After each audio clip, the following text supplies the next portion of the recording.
Hello friends, welcome back to Bankopedia. Friends, बैंकों का privatisation हो रहा है। ये बात सबको पता है कि बैंक प्राइवेटाइज हो रहे हैं। फ्रेंड्स, जब मैं 2018 में तैयारी कर रहा था तो 23 पीएसयूज थे और इस टाइम पे सिर्फ 12 पीएसयूज रह गए हैं। तो उस टाइम पे क्या हो रहा था कि बैंकों को मर्ज किया जा रहा था।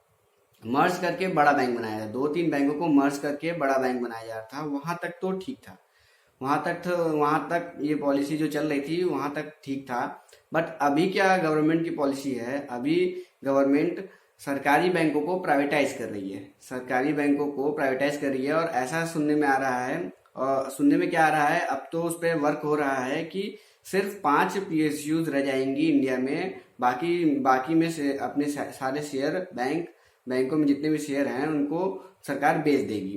तो सिर्फ 5 पीएसयूज रह जाएंगी। और मुझे लगता है कि आने वाले 2 से 3 साल में सिर्फ स्टेट बैंक ऑफ इंडिया ही ऐसा बैंक रह जाएगा जो पब्लिक सेक्टर रहेगा। बाकी सब प्राइवेट सेक्टर हो जाएंगी। तो अब ये क्या सही है या गलत है फ्रेंड्स, ये आप मुझे कमेंट करके बताइएगा लास्ट में। पहले जो मैं कहना चाह रहा हूँ उसे सुन लीजिए। ठीक, पहले जब बैंकों की स्थापना हुई थी इंडिया में, जब अंग्रेज थे उस टाइम पे ही जब बैंकों की स्थापना हुई थी इंडिया में, तो सारे बैंक प्राइवेट थे। अब प्राइवेट बैंक होगा, बैंक हो चाहे कुछ भी हो, प्राइवेट ऑर्गेनाइजेशन है कोई, तो वो किस चीज पे वर्क करेगा ये आप खुद से सोचिए। कि अगर कोई प्राइवेट ऑर्गेनाइजेशन है या फिर आप ही हैं, आपकी कोई प्राइवेट कंपनी है, तो किस चीज पे आप फोकस्ड होंगे? किस चीज पे फोकस होंगे? सिर्फ और सिर्फ एक चीज पे फोकस होंगे फ्रेंड, प्रॉफिट पे। प्रॉफिट चाहिए आपको, इसके अलावा आपको कुछ भी नहीं चाहिए। प्राइवेट सेक्टर का मतलब ही है, वो प्रॉफिट अर्निंग सेक्टर है, वहां से उनको प्रॉफिट निकालना है। उनको अपने एम्प्लॉय वेलफेयर के लिए, उनको एम्प्लॉय वेलफेयर से नहीं मतलब है, सोसाइटी से नहीं मतलब है, उनको कैसे भी करके प्रॉफिट कमाना है। ठीक है। तो जब बैंकों की स्थापना हुई थी इंडिया में, उस टाइम पे भी सारे बैंक प्राइवेट थे। तो वो किसको लोन देंगे? जो प्राइवेट बैंक है वो किसको लोन देगा? क्या गरीब किसान को लोन देगा, या फिर कोई नया आदमी बिजनेस करना चाहता है, नया है, उसको लोन देगा? नहीं देगा, कभी नहीं देगा। वो सिर्फ उनको लोन देगा जिससे पता है कि ये वापस मुझे कर सकते हैं, सिर्फ उनको ही लोन देगा। जिनके पास पहले से पैसा है, जो पहले से अमीर हैं, सिर्फ उनको ही सपोर्ट देगा, उनको ही लोन देगा। तो बैंकिंग इंडस्ट्री जो अपने कंट्री का बैकबोन है, जो सपोर्ट करता है छोटे मझोले बिजनेसमैन, एमएसएमईज को, जो सपोर्ट करता है गरीब तबकों को, फार्मर्स को, इनको अब कौन सपोर्ट करेगा? अगर सारे बैंक प्राइवेटाइज हो जाएंगे तो इनको कौन सपोर्ट करेगा? क्या प्राइवेट बैंक, आप जाइए, क्या प्राइवेट बैंक में जनधन खातों के लिए लाइन लगती है? क्या प्राइवेट बैंक में जो वृद्धा पेंशन या विकलांग पेंशन या कोई भी पेंशन आता है, क्या उसके उसके लिए लाइन लगती है? क्या वहां पे उनके अकाउंट है? नहीं है फ्रेंड्स। सिर्फ पब्लिक सेक्टर बैंक में ही इनके अकाउंट्स हैं, क्योंकि पब्लिक सेक्टर बैंक सरकारी बैंक है। इसको प्रॉफिट के साथ साथ सोसाइटी को भी देखना है, सोसाइटी में बैंकिंग फैसिलिटी को पहुंचाना है, फार्मर्स को भी देखना है, सबको देखना है। तो फ्रेंड्स, अगर सारे पब्लिक सेक्टर बैंक प्राइवेट हो जाएंगे तो ये सब काम कौन करेगा? पहला सवाल तो ये है, क्या प्राइवेट सेक्टर बैंक ये सब काम करेंगे? नहीं करेंगे।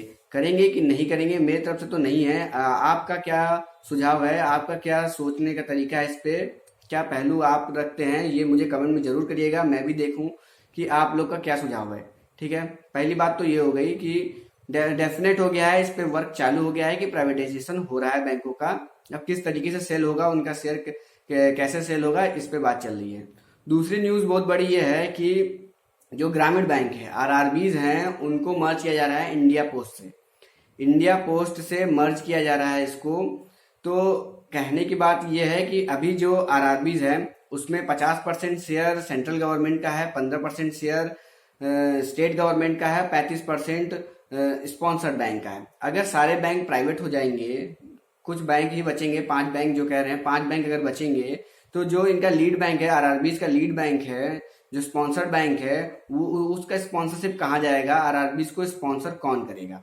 ये बहुत बड़ा सवाल था। तो उसके लिए गवर्नमेंट लेके आई है कि अब आरआरबीज को इंडिया पोस्ट के साथ मर्ज कर दिया जाएगा। इंडिया पोस्ट जो कि पहले से ही घाटे में चल रही है, और आरआरबीज जो इस साल 2020 को छोड़ के हमेशा से प्रॉफिट में रही है, इस साल नेट 530 करोड़ का ही इसको नुकसान हुआ है। उसको घाटे वाले ऑर्गेनाइजेशन के साथ मर्ज कर दिया जा रहा है। ठीक, वहां तक भी ठीक है। अब आरआरबीज अगर मर्ज हो गई इंडिया पोस्ट से, इंडिया पोस्ट 100% गवर्नमेंट है, आरआरबीज मर्ज हो गई, तो मुझे क्या लगता है कि आरआरबीज का जो 35% जो स्पॉन्सर्ड बैंक है वो भी सेंट्रल बैंक को ही लेना पड़ेगा, सेंट्रल गवर्नमेंट को ही लेना पड़ेगा। और आरआरबी जो है वो one of the biggest PSUs आने वाले टाइम में उभर के होने वाली है, ऐसा मुझे लगता है। और आप अपना मत जरूर कमेंट में शेयर करिएगा, मुझे ऐसा लगता है। और बहुत सारे आर्टिकल्स हैं जिसमें इस बात को बताया जा रहा है और दिखाया जा रहा है कि हाँ, आने वाले समय में जो आरआरबीज है उन्हें मर्ज करके पीएसयू बनाया जा सकता है। तो फ्रेंड्स, इस समय जो कैंडिडेट्स हैं अब उनके लिए क्या क्या तरीका है, वो सोच रहे हैं कि अगर बैंक प्राइवेट हो ही रहा है तो मैं 2020 की पेपर के लिए तैयारी क्यों करूं। तो फ्रेंड्स, एक बहुत बड़ी बात यह है कि इस साल ही वैकेंसी आएगी, अगर प्राइवेटाइज हो गया तो अगले साल से वैकेंसीज बहुत कम होने वाली है। तो अगर आप जी जान लगा दीजिए, इस साल आपके लिए एक मोटिवेशन है कि ये लास्ट टाइम है आपका बैंक में आने का। और अगर आरआरबी की तैयारी कर रहे हैं तब तो आपको बिल्कुल जी जान लगा देना चाहिए, क्योंकि अब आरआरबीज ग्रामीण बैंक से पीएसयू होने वाली है, आने वाले टाइम में ये होगा। फ्रेंड्स, जो गवर्नमेंट की पॉलिसी चल रही है प्राइवेटाइजेशन का, इसका मैं विरोध करता हूँ। पहले ही जब आईडीबीआई का प्राइवेटाइजेशन हुआ था तभी इसका विरोध करना चाहिए था, लेकिन उस समय बैंकर्स ने क्या सोचा कि आईडीबीआई का हो रहा है, हमारा तो हो नहीं रहा है, तो छोड़ो, जाने दो, उनका हो रहा है। अब जब सबके ऊपर पड़ा है तो अब शायद सब जगेंगे और सोचेंगे। अगर नहीं, अभी भी नहीं सोचे तो सारे पब्लिक सेक्टर बैंक प्राइवेट होने वाले हैं, ये फॉर श्योर है, जिस तरीके से गवर्नमेंट की पॉलिसी चल रही है। आप कमेंट करके मुझे बताइए आपको क्या लगता है इस मुद्दे पे, आपका क्या राय है। Thank you friends.